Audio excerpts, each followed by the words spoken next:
السلام علیکم۔ خبر شامل کرتے ہیں چنیوٹ سے۔ ڈپٹی بیورو چیف مرے غلام مرتضیٰ کی Chiniot district deputy commissioner Chiniot Muhammad Asif Raza کا شہر کے مختلف علاقوں کا دورہ، مزید جانیں گے غلام مرتضیٰ سے اس رپورٹ میں۔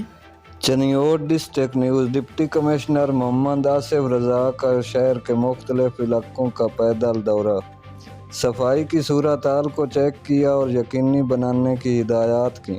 ڈپٹی کمشنر نے assistant commissioner Chiniot, COs اور ایم سی اوز و دیگر افسران کو شہر سے تجاوزات ختم کرنے کی ہدایات کی۔ انہوں نے دکانداروں کو رضاکارانہ طور پر دکانوں کے سامنے سے تجاوزات ہٹانے کو کہا۔